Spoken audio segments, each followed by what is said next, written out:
Hi, this is Denise Attaway, and welcome to today's edition of Clemson Extension Live.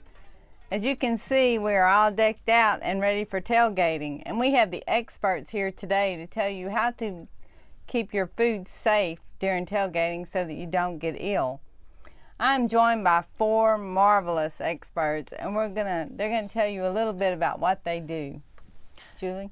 Hi, I'm Julie Northcutt, and I'm a professor at Clemson University in the Food, Nutrition, and Packaging Science Department. I also lead the extension program team. That's the Food Safety and Nutrition program team, so glad to be here.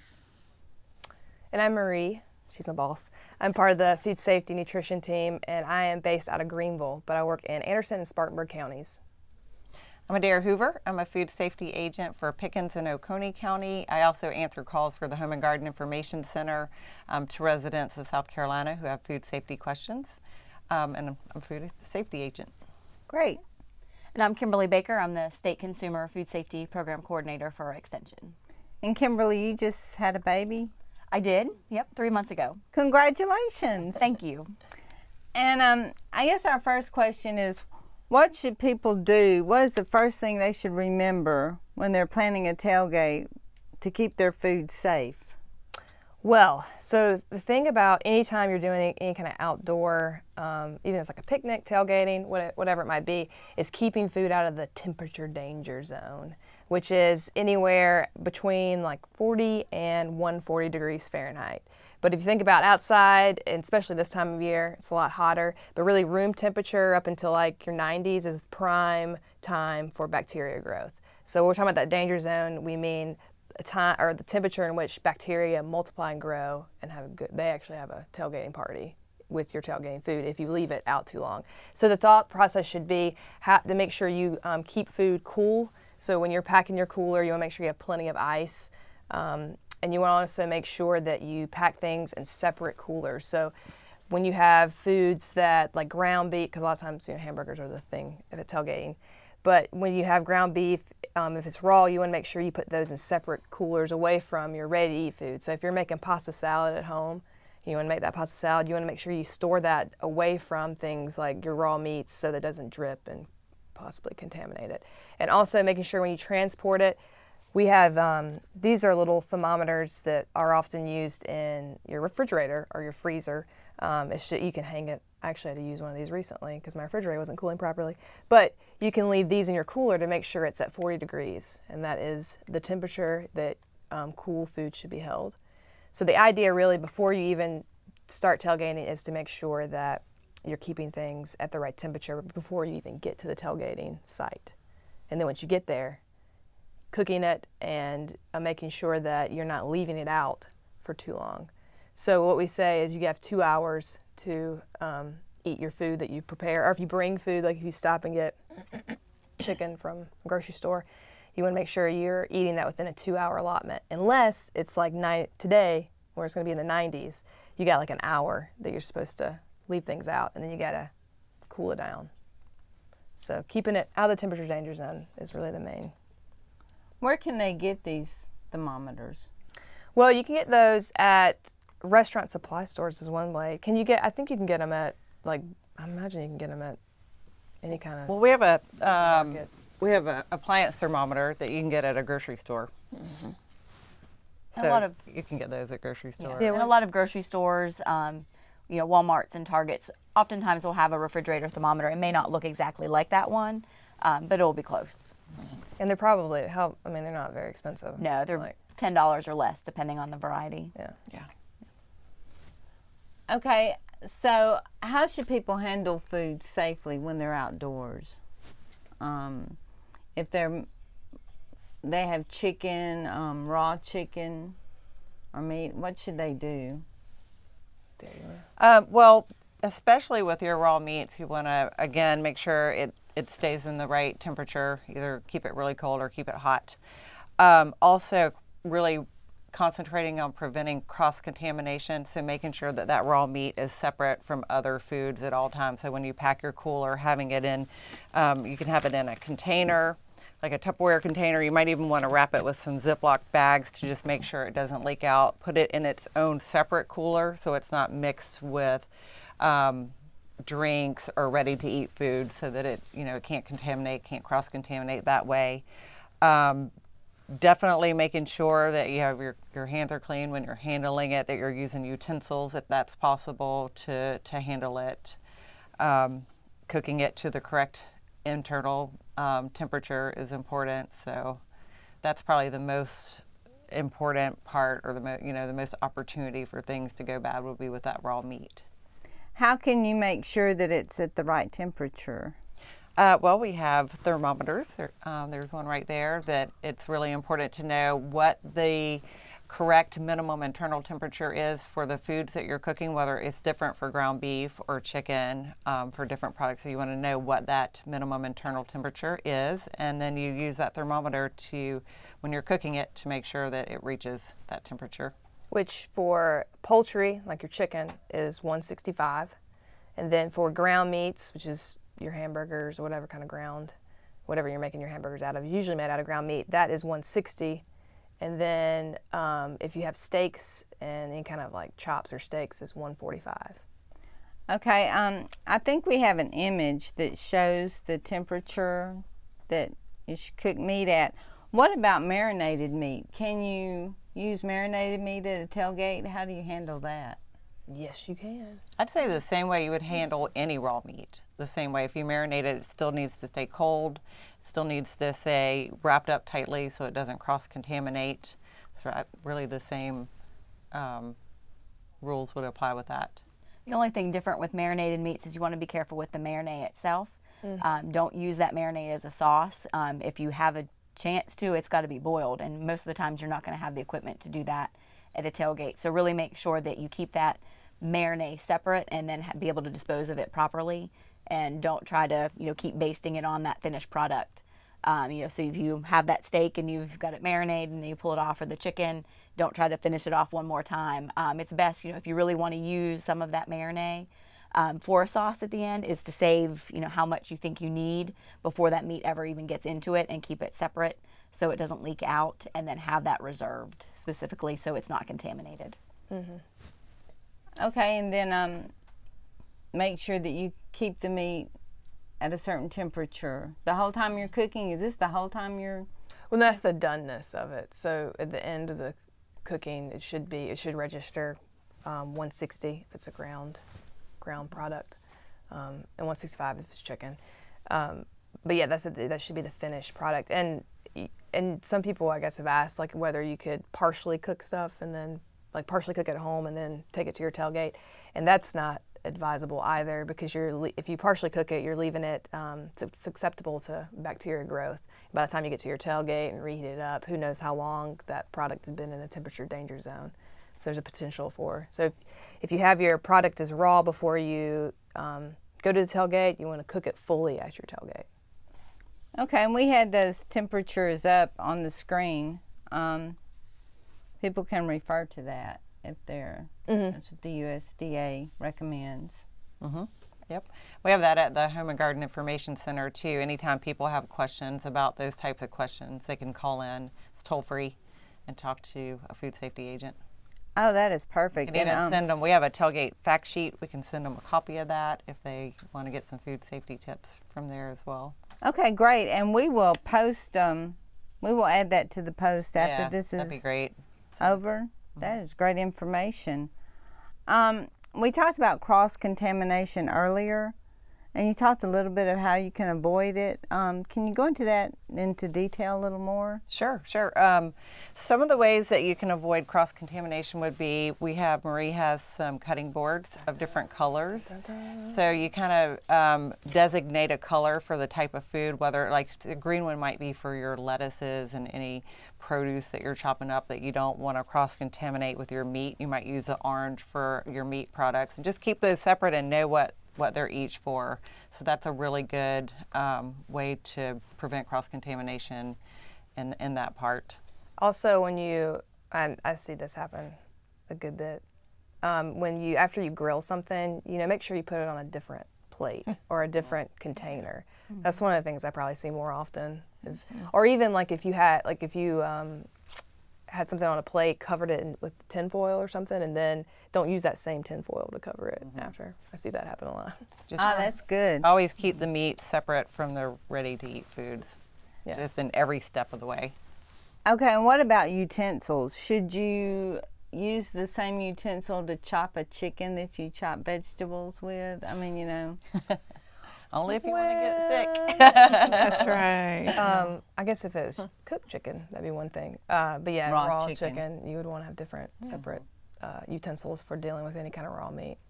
And if you could even have separate areas in which you're doing, like if you're making, well, I usually would make hamburger packages prior to the tailgate, but if you were going to do that, go in separate part of the table or separate area is a good way to do that. That's why preparation is big and very, much key in tailgating and, food safety, because you have to think ahead and think, okay, not only do I need plates for people to eat off of, but okay, so I've got a plate to put the raw meats on, and I need a plate to put the cooked meats on. So you really need to think about that. Same thing with utensils. We've got some different tongs up here. You need tongs for the raw meat and tongs for the cooked meats. So, multiple and plenty is very good, because what happens if you drop those tongs, on the floor? You might need some extras or something to be able to effectively clean it with. And can you use these Clorox wipes? Well, they're great to start out. Make sure you have a really good sanitized surface in the beginning. You can certainly use them. We never recommend that hand sanitizer or wipes replace washing and rinsing your hands and your surfaces, but in a situation like tailgating, it might be the best you can do. So yeah, it's definitely helpful. Any kind of hurdle step like that you can do to make sure it's a little cleaner is good. Well, great. So you can bring like gallons of water, clean water, soap. You could do that, yep. Yep, it's very helpful if you have those big coolers that have the spouts on them, so that way you can actually set up a station, and sometimes if you've got the soap and then you've got clean water, but you do want to make sure that you have adequate enough for use for hand washing, or if you are needing to wash any utensils at that time. Okay, can people cook food before they come to a tailgate,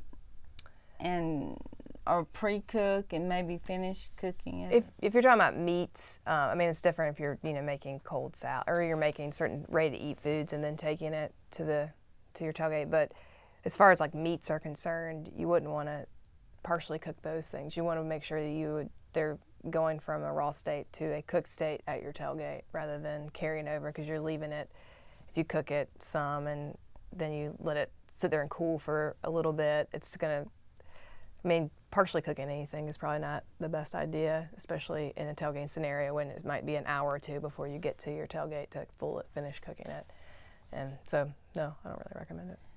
Okay, and we have a lower third on the screen with the URL for people to go to for more information. That is good information. What about, let's talk about the eating part. What about double dipping? Who wants? Not good. What is double dipping?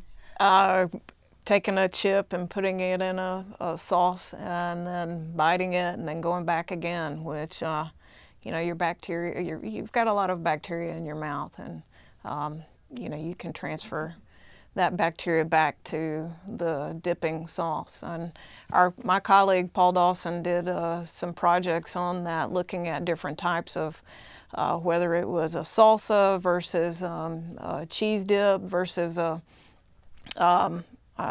like a chocolate sauce.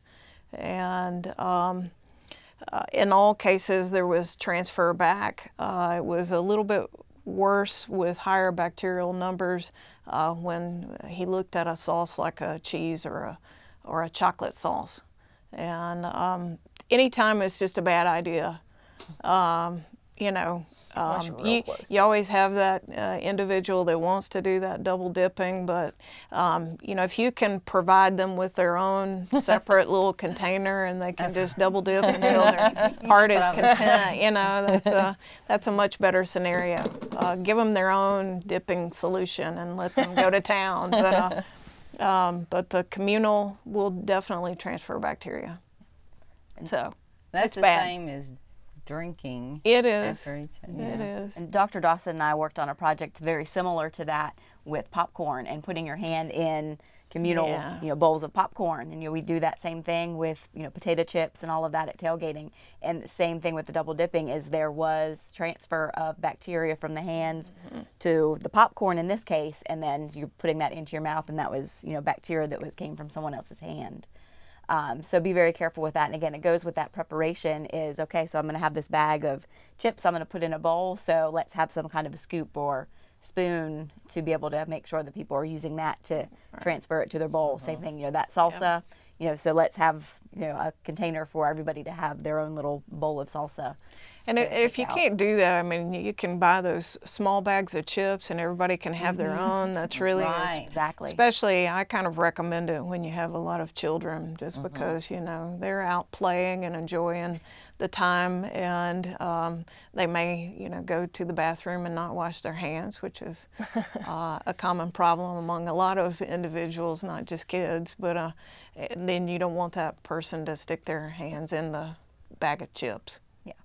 What about beer pong games? A lot of people play beer pong at tailgating. Yeah, that's another one of Dr. Dawson's famed studies, where he actually had a group of students that came up with that research project. They wanted to look at that, and what they did was they went out with new ping pong balls and swapped out for the used ones, and the ones that they had been playing that had quite a bit of dirt and other liquids on it, and they were pretty contaminated. So, it's a fun game, but just be aware that that ball is flying everywhere. The alcohol doesn't kill anything. The alcohol is not going to, wasn't going to mention that, but the alcohol is not going to kill any. It's not going to kill any. It will wash off the ping pong ball a little bit, but then you've got that in your beer or whatever you're drinking. So technically, you could probably just use cups of water, and then if they wanted to have a different beverage they drank from, it would not be the one in which. That just doesn't sound as fun. I'm sorry. Yeah. It just kind of defeats the purpose. I have known people to have the extra cup and wash it in between. Yeah, definitely. But definitely you can't kill it with the hand sanitizer, so don't take the hand sanitizer and apply it to your ping pong ball. That's probably not going to work.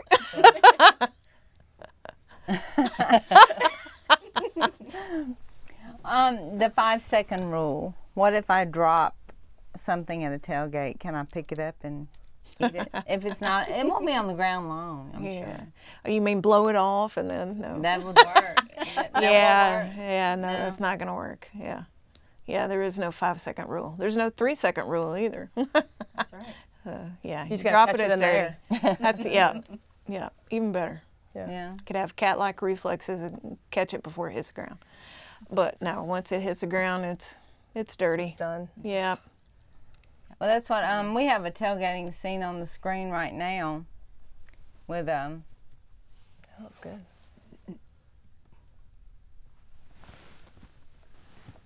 So looking at this picture, they have the drinks on one table, the food on another. I see a crock pot or something. How important is that? I mean, or how helpful are crock pots? A crock pot can be very helpful as long as you have a power source and keep it plugged in, and make sure that it's to temperature, so it's not in that temperature danger zone. Certainly, it's great to say, I have a crock pot, but what happens if you've brought it to temperature and then you think, oh, now it's hot, so I can just bring it to this tailgate and let it sit there, not plugged in. Oh, well, it'll just keep everything warm. Well, it's going to cool things off enough where it's probably going to sit in that temperature danger zone. Those bacteria are going to be very happy and produce very quickly, because it's going to still be on that higher end of that warm zone, where we may consume that food and say, oh, this is still hot, but it's not hot enough to keep those bacteria at bay.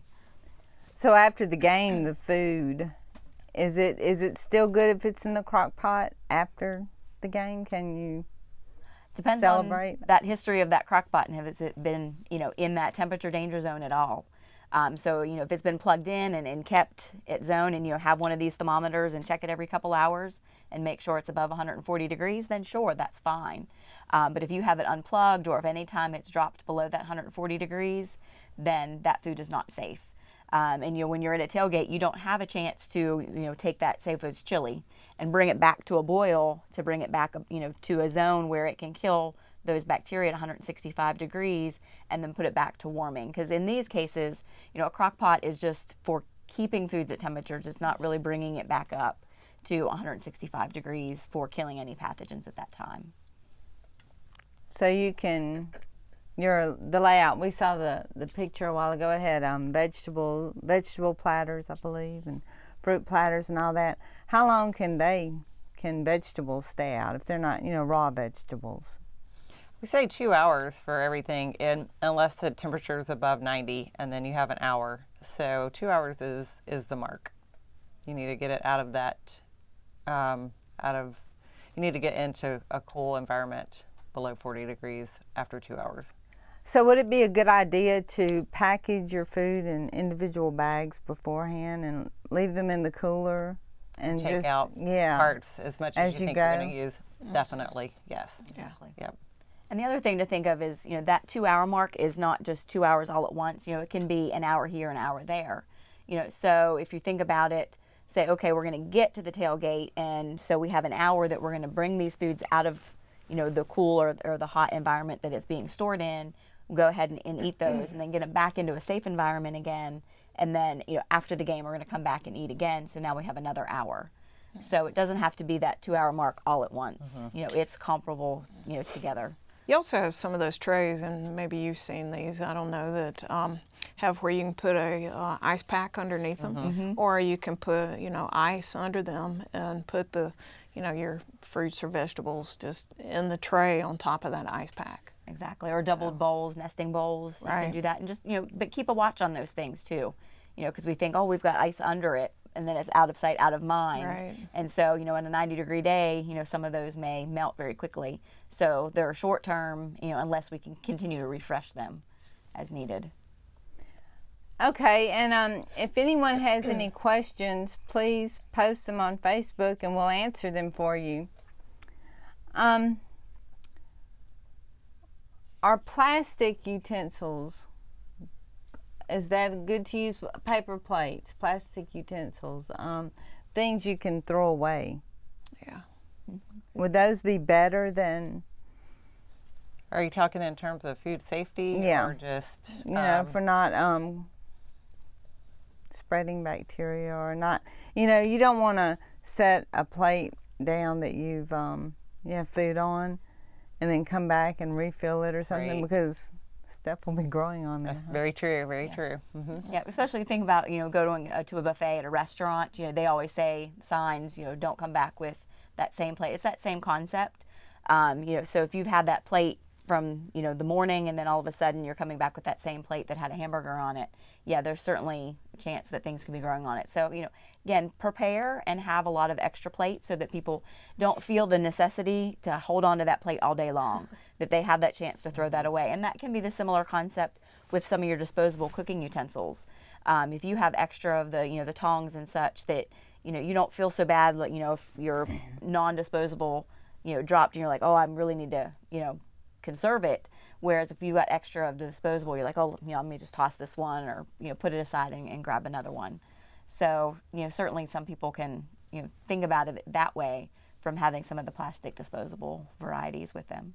And in that environment too, like with making sure you have paper towels and wipes and things rather than a rag that you might, that can be a bacteria infused rag after a while. So making sure you clean and have that kind of disposable stuff available as well. Okay. Kimberly, I understand that y'all put together a video about. We did. Can you tell me how this came about? Sure. Actually, Adair, Marie, and I have put together a program team, if you will, within our group, what we call Food Safety for Real. And what we do is put together videos for consumers about different topics in food safety. And so one of them was about tailgating. So we know that we get a lot of questions about, you know, how to handle food, you know, during a tailgate and to keep it safe. And so a lot of these videos have, you know, the educational component, but in more of a fun setting. So you can really, you know, watch that storyline and see what can I do wrong, and then how can I make it better. And then at the end we have kind of an educational segment where we talk about, you know, how to properly handle those foods. Yeah, And then, sorry. I'm sorry. Yeah, it's like a plausible situation that we know happens regularly, and then we kind of show you like, okay, these are the things that you did wrong, or that a person could do wrong in a similar scenario. And this is on the website, right? And I will put the link up after this is over. But let's take a look at that video right now. That'd be great. Tailgating, America's favorite fall pastime. I mean, who doesn't love tailgating? You get to hang out with friends and family, you get to eat good food, and you get to play games, all sorts, while cheering on your favorite team. You love it. Yeah, there you are, posted up before the big game at your family's tailgating spot. All the usual suspects are there. Your parents who have season tickets just so they can see you, your friend Thomas who spends the day mooching off of everyone's tailgates, your Uncle Gene, a die-hard, bordering on neurotic fan, your sister who could care less and would rather be at home, and Aunt Kim and her cat. Yeah, don't ask. You eat, toss the pigskin around some, and then head to the stadium for the big game. 4 hours later, you return to the tailgate, elated over the win. You've worked up quite the appetite. You immediately begin chowing down. It looks good. It tastes good. But it's been sitting there for a long time. Is it really okay to eat? This you wonder. This fan is about to turn the big win into a big loss due to a foodborne illness. Do you know how this could have been prevented? Food safety at tailgating starts at home. Cold foods must be packed in coolers with enough ice to keep the food below 40 degrees Fahrenheit. Ready-to-eat foods should be packed in a separate cooler from raw meats. Drinks should also be packed in a separate cooler because these coolers are open more frequently. When traveling, keep coolers in air conditioning and away from direct sunlight at all times. During tailgating, cook meats to the required minimum internal temperature. Keep hot foods hot and cold foods cold. Perishable foods that are not consumed within 2 hours should be stored in a cooler with ice. If these football fans had stored the hamburger patties in a cooler on ice during the football game and reheated them on the grill before their celebratory meal, they could have turned this tailgating foul into a food safety victory.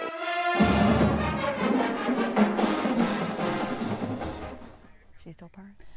Okay, Julie, you were talking about scenarios. Yeah, so one of the incidents that happened just a couple of years ago, it was a fundraiser, and it was a group of firemen that were trying to raise money to support the local fire station, and they did a beautiful job of cooking a bunch of barbecue, but what they didn't do is handling it correctly after they had cooked it. They packed it into a cooler, and that just insulated the heat, and it actually had dropped below that 140 and it was in that danger zone for a long period of time, and ultimately they ended up poisoning everyone that came to support them in their fundraising. And you know, we see incidents like that happen time and time again.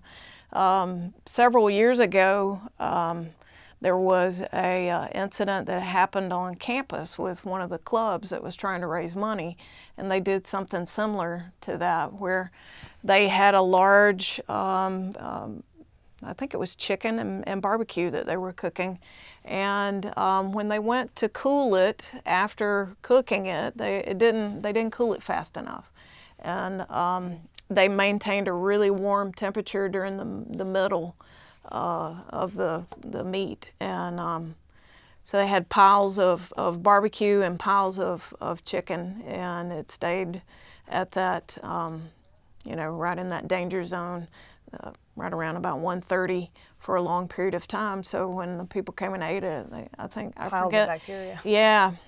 I forget how many people on campus they actually made sick, and so I just urge caution and make sure, you know, that you don't do things like that. You want to stay away from that temperature danger zone, and, you know, fully cook it, eat it right away, and then, you know, pack it on ice or put it in a refrigerator if you've got one of those. Nowadays they have some of those portable refrigerators you can actually plug into your cigarette lighter. You know, if you've got one of those, you know, take it, use it, and just make sure you keep those foods out of that danger zone. Danger zone. Let's go over that. Yeah, again. so bacteria love to grow at your body temperature, which is why, you know, if they get a chance to get inside you, they just have their little party and they grow and they make you sick. And so, you know, Marie mentioned before what that is, but typically we look at, you know, refrigeration is at, you know, 40 degrees or below. And so typically we have a really tough time with controlling bacteria between that 70 to 130, 140 degree. You know, and our body temperature is, you know, 98.6, so that's right in there, perfect for bacteria. So you want to make things stay, you know, either keep them refrigerated or warm them up if they particularly are perishable. Meats, yeah. deli meats and things like that can really cause people to be sick. And it doesn't take much to get us sick either. You know, it could be, you know, 1 cell of a pathogen, it could be 10 cells of a pathogen, just that small of a number, depending on the type that could cause us to get sick. And so that's really critical. And particularly, you know, at tailgates you have a lot of diverse populations. So you've got, you know, some elderly folks that are big Clemson fans that are here. You've got children, and those are 2 of the high-risk populations just because they don't have as good of an immune system. And so it takes fewer cells of bacteria to make them sick than others. Others, like Kimberly was previously, she just had her child. So prior to that, she was also a high risk. So pregnant, elderly, children, people that are immunocompromised or may have some immunological disease, those are high-risk individuals. And a fewer number of cells of bacteria will cause them to be sick, whereas you and I could eat maybe, you know, a couple hundred salmonella. That won't work for somebody that falls in one of those categories. It will just make us just feel slightly uncomfortable, but somebody in a high risk doesn't want to do that. So you have to target the population that you're feeding and make sure you don't poison them. So Definitely plan for them in a Yeah. tailgate, because you just never know in that situation, because there's so many different people milling around. right. And it goes back just again to pre-planning that menu. I mean, everything is all about that preparation. Of course, I'm just adamant about planning everything in my life, but you know, plan that tailgate. You know, so think about who are you serving, what do you need, and what are the foods that you're going to prepare that's easiest to, you know, handle on that day. So if you know it's a 90-degree day, you know, maybe it's easier to keep everything cold. You know, maybe you're not going to do those hamburgers that day. You're going to do, you know, some subs and make sure everything is prepared. You don't have to actually do physical cooking, but because it's so much easier to maintain foods at a cold temperature than a hot temperature when you're away from power sources. You know, certainly you do have that grill, but again, you don't want to even partially cook things. So, you know, what capacity do you have to come to that tailgate? Do you have, you know, one tiny little car? Do you have a truck or multiple people that have the ability to carry all these different coolers, you know, the cooking utensils? So think about, you know, what your situation is, because, you know, one family coming may have just one car and room for one cooler, whereas you have another group of tailgaters and they have multiple people, multiple vehicles, and have that, you know, ability to bring in these different types of things to keep foods cold and keep foods hot. It's really true about the planning too. I just did this at a little eclipse party, and I was trying to figure out what to make, what food to prepare, because I knew it was going to be hot. I have a pool. We were outside the whole time, and I was thinking, what can I make that won't be too hard? Ended up doing barbecue in a crock pot, which I kept on high the whole time, plugged in. But that was a lot easier than some of the other choices that I would have had to worry about stopping and getting it into the refrigerator, you know, and handling those foods. So I put the coleslaw in the cooler as soon as we were done, and you know, eventually, before 2 hours, I took some of the barbecue out, took it to the refrigerator. But yeah, it's definitely important to plan and be thinking about how you're going to handle it and what you're going to do in advance. And it's pretty easy to either fry up the chicken beforehand or go and buy fried chicken. Nowadays, it's pretty affordable. And you can bring that already cooked rather than handling the chicken there. I've known folks to go to a tailgate and handle raw chicken and get the raw chicken under their fingernails, not wash their hands, and then, of course, they've eaten salmonella and they've gotten really sick from that. And, you know, so hidden sources of contamination like that, your hands can be a big source of that. So. And we have some plans for that. So one of the things that people can do when you're handling those is use tongs, anything to keep from having bare hand contact is a good thing. Using any utensil like that. Of course, you have to keep those clean and sanitized, but those are good for if you were making chicken, you would want to be picking it up with your tongs and not touching it. If you can really wash your hands, if you have an opportunity to be able to wash your hands, you can wash them really good and then use gloves if you're handling raw meat, or if you're maybe preparing hamburgers or, you know, putting things together, that could work as well. So definitely thinking about that. And gloves like that are really easy to get nowadays. Yeah, and you can get disposable ones and just throw them out after you're done with the task. What about hand washing? That's also important. We're big proponents of hand washing, and you know, the fact of the matter is you have to wash your hands correctly, and a lot of our population does not do that. I don't know. I don't know. Do you have any of the statistics on? Yes, about 20% of people go to the restroom and do not wash their hands, and then on top of that, then about 30% will wash their hands but not use soap, which is just as bad because they're not, you know, having any of the surfactant to be able to get those bacteria off of their hands when they're washing. We've done programs with people of all ages where we have what we call the glow germ, which is kind of the iridescent, like under a black light powder or a liquid that you can put on people's hands and then wash their hands with soap. And I've had students of mine wash their hands with soap and then only rinse their hands. And then we look at their hands under the black light, and those that wash their hands with soap was dramatically less of the pretend pathogens than, you know, those who didn't. But then, you know, those who just rinsed their hand just looked just like they had put on that powder or that gel, you know, and had no washing at all. So, you know, it's really important to make sure you follow proper hand washing procedures. You know, just that quick rinse under the faucet, which, you know, sometimes can be, you know, something easy that we think we can do, like, oh, my hands aren't that dirty. Again, go back to what we just talked about, and, you know, 1 to 10 to 100 cells could get someone sick depending on, you know, their immune system. So, you know, just a quick rinse under that, you know, thermos spout may not do it. Dr. Michelle Parisi and I did a study a couple of years back where we took different types of hand dryers, and we looked at how far that hand dryer would blow contaminated air if I stuck my hands under there and they were not washed correctly. And we actually had one of the, I don't know, you've seen the high-speed turbo. We could actually transmit bacteria over 90 feet away with unclean hands under one of those turbo dryers. And so if you've got food standing and that is in close proximity to those, or blowing air like that, and you can, if you've got enough moisture in the air, you can disseminate bacteria that way as well. So. Wow. Sorry, just to add it all over the place. Yeah.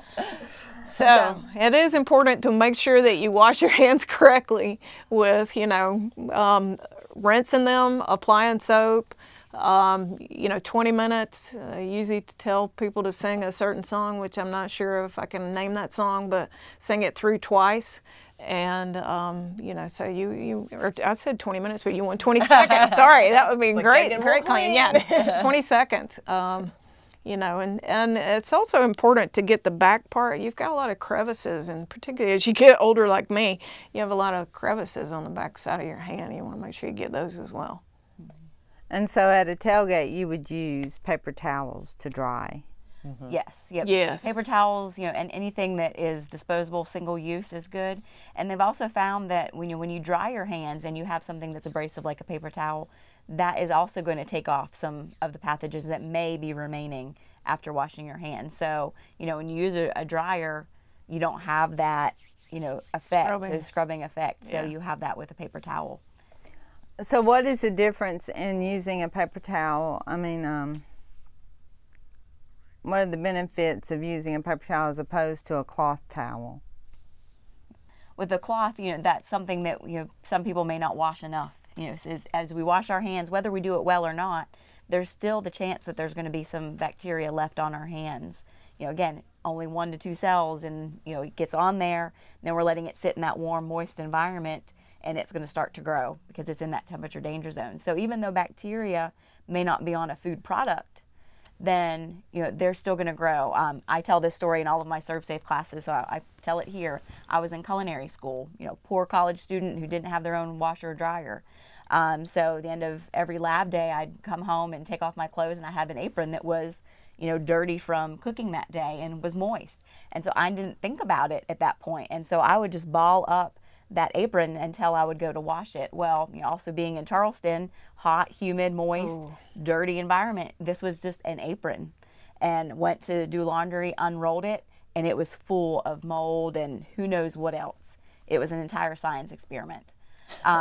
So that just shows you that even your clothing, so even, our rags at home that we may, our dish towels that we're using for cleaning can harbor pathogens, bacteria, if we don't wash them enough. So especially in a tailgating, instance, we're drying our hands with it and letting it sit there, hot, moist environment. Somebody else comes along, washes their hands, or maybe not. Oh, let me just, wipe my hands here. Then, it's going to be growing pathogens, and it's going to just transfer, from person to person who uses and touches that towel. Ooh, delicious. We have a Facebook question. What's a good time to start cooking before a football game when tailgating? Ooh. I think you have to look at what you're preparing, and then what time you're eating, so that way you know that you have enough time to prepare that food and then to be able to consume it, so that you have enough time to get it consumed before you heading off to the game. That 2-hour window. Yeah. In an hour, like if it was, like these first few games are probably going to be hot. Yes. So you want to don't want to prepare anything too soon. Exactly. You want to minimize the time that it's just sitting there. Okay. We have these fact sheets available online. Food safety in outdoor settings. I believe we have an image of this. Were y'all involved with this?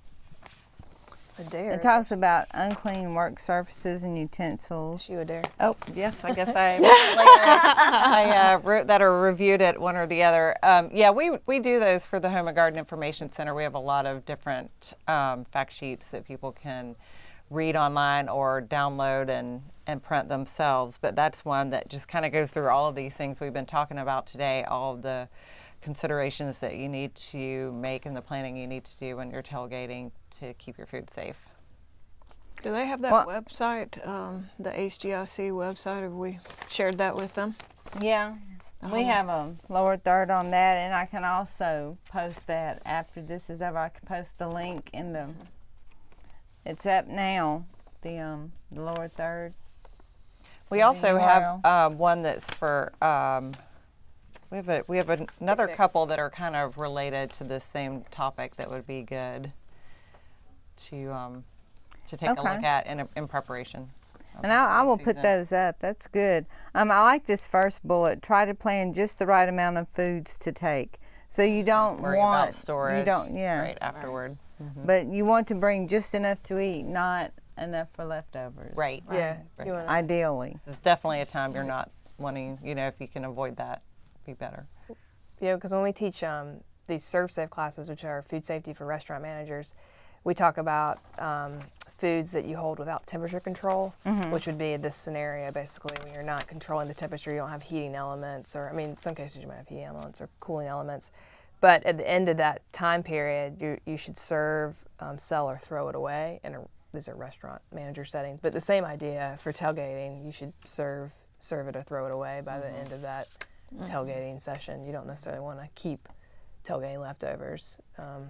So preparing, I mean, knowing how many people are going to be there and how much food you need, so that you're not going to have to deal with leftovers and whether you should keep it or not, because it might be not that great. It would be almost impossible to know that your cooler stayed below 40 degrees after you've cooked it, stored it, gone to a game, come back. You don't know how many people have opened the cooler, or if it's been exposed, or if there's just no way to know.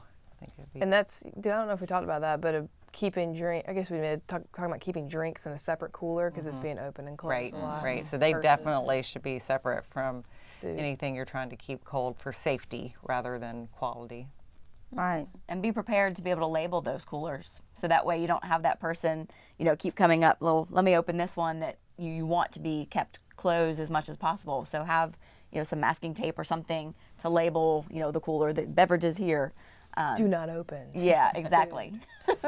That's a great idea. What about keeping ice? Should you constantly refresh the ice in the cooler if you can? Definitely. I mean, again, think about how much ice you're going to need to withstand that entire time that you need to keep those foods cold. If you're going in and just keeping foods cold, and then by the time the game is there, then you don't need to eat any of those foods again, then you need less ice. But if you want to be able to go to the game and come back and eat again, you need to be prepared to have enough ice to withstand what outside temperature is, what abilities you have, and the coolers that you have to be able to maintain those temperatures. Here's another fact sheet that may be related. Food safety for outdoor cookouts. And again, I'll put the URL up on this. I think we have a lower third for this. Grilling versus smoking. What is the advantage of that? Yeah, I think you just, when you're smoking, you just really got to be careful that you hit those endpoint temperatures, and it's a little bit harder to do that. So I think just be mindful of what those target endpoint temperatures are. Marie talked about those earlier, and we've got them posted on our on the HGIC. You can also find them at USDA, but making sure that you definitely hit those. And that's just the biggest difference with smoking versus grilling, I think. Get a lot of extra flavor with the smoke, but you really have to master that to get that endpoint temperature. And it takes longer. Takes so longer. You have more of an opportunity for something to go awry in that scenario. Yes. And so know your equipment before you get to that tailgate. So don't go buy that new smoker and then have the inaugural smoking at that very first tailgate. Do it at home, so you know exactly what the process is and how long that takes. So kind of back to that question, how long do you start cooking before? It depends on your product and the equipment that you're using, because obviously smoking does take a lot longer. So is it something that is smoked for a few hours, or is it something that needs to be smoked all the way through the night?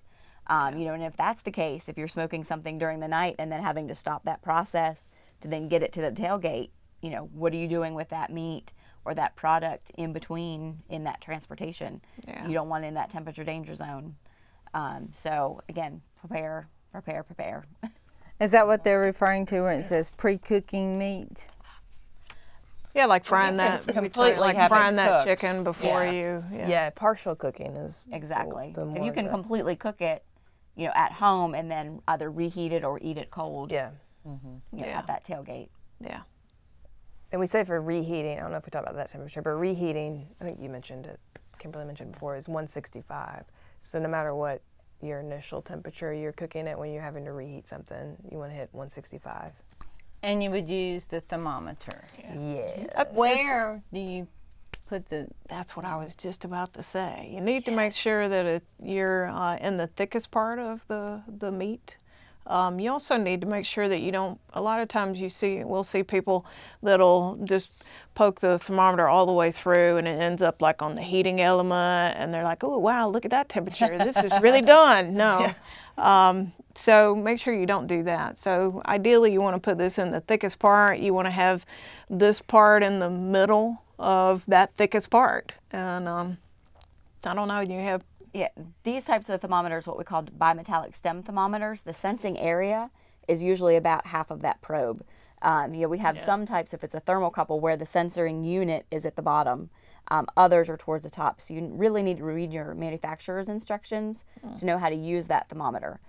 So say we have a chicken breast or a hamburger patty, going in like this may not get the full temperature because we may need to have that completely covered in that whole sensing area. So we may need to go in from the side so we can cover that area. And also, again, be careful that we don't poke all the way through so we're not touching a pan, a heating element, the grill rack, any bones of any types of meat. Yeah. So make sure, and say we're doing a pork tenderloin, for example, the thickest portion is going to be on an end, not towards the middle.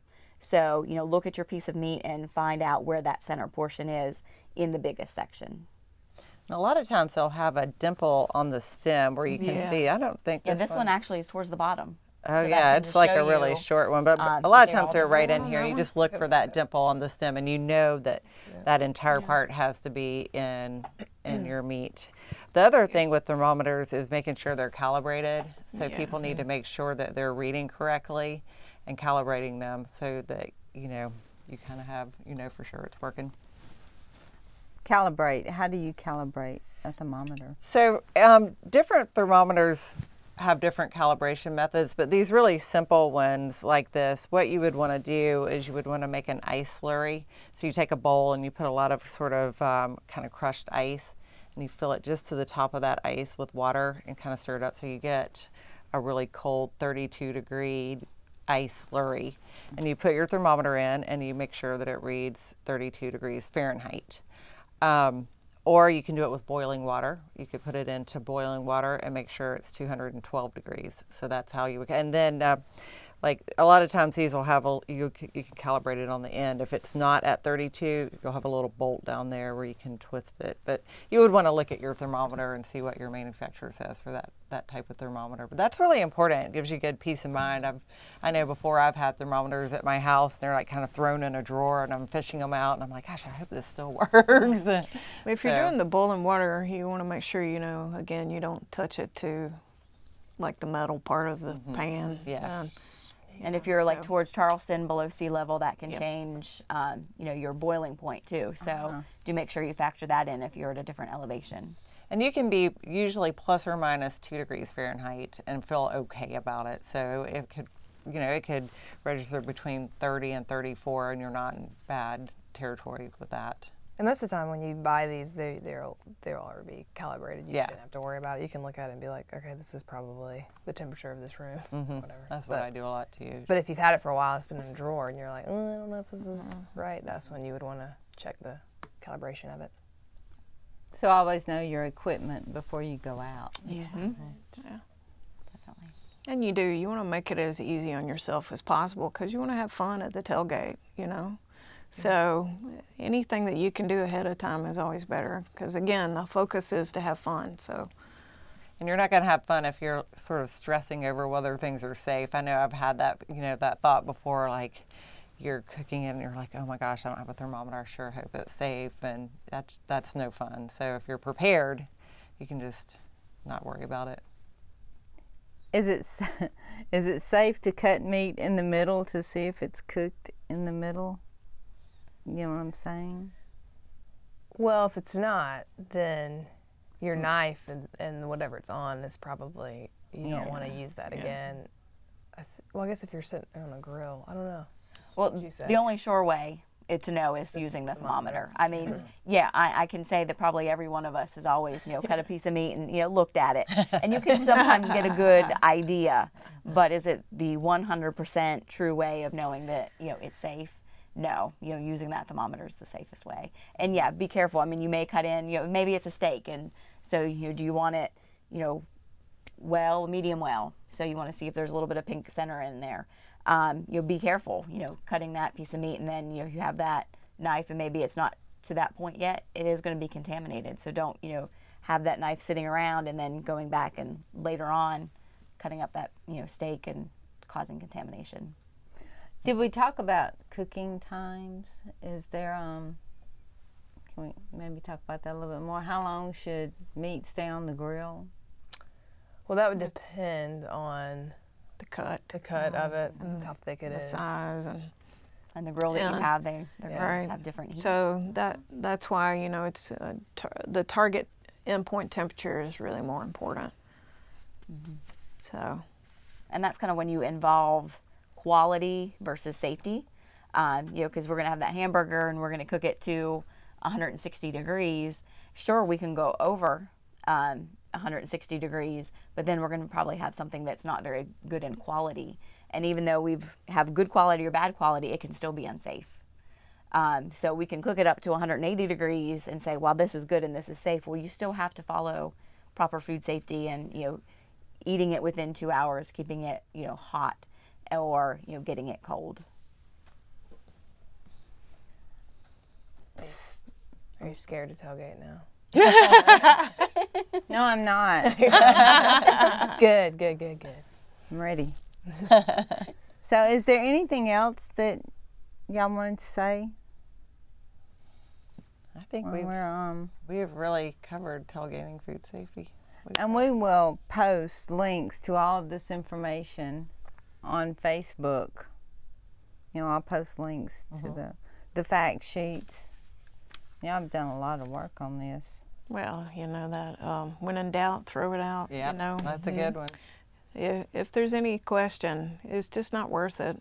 Yeah. Especially when you're feeding a crowd. You know, Yeah. it's one thing if it's just you or you're at home, but when you have a lot of people, you want to make Depending sure to on just be, it's better to be on the side of safety for these situations. Maybe sacrifice a little quality if you have to, just to make sure it's safe. That's true. Go Everything Tigers. tastes good outside anyway. It doesn't, you know, if it's a little overdone, it's still going to be good out because you're outside having a good time. Yeah, this is more like risk-free practices we're talking about, because there's been plenty of times people are like, well, I've always done this. I never got sick. And you're like, that's great. But there is a possibility of you getting sick. So this is a way of making sure to prevent any possibility of something. So it might seem like it's a lot to do, but if you're, you know, serving people, other people, you do want to try to do whatever you can do to make sure it's safe. Well, this is great. And we have shown people how they can keep their food safe at tailgating. And there are also games done at tailgating. We have cornhole game. We have Julie and Kimberly, pick up your bags and let's show them how the cornhole is done. Yeah. Oh, there you go. Job. Yay. That's a nice cornhole. Let's do it. Throw them again. Go Tigers. Let's do it again. All right. You already got a bunch on the board. Clemson. Oh, nice job. All right. Left-handed. Look at that. I made it Come on. left-handed. Let's do it. Let's keep going. We're going to keep going until somebody makes it. I made it twice. I really made it too. I made them all. Okay. Great. Well, we thank you for joining us today for Clemson Extension Live. And join us next week. We're going to be talking about snakes. Wow.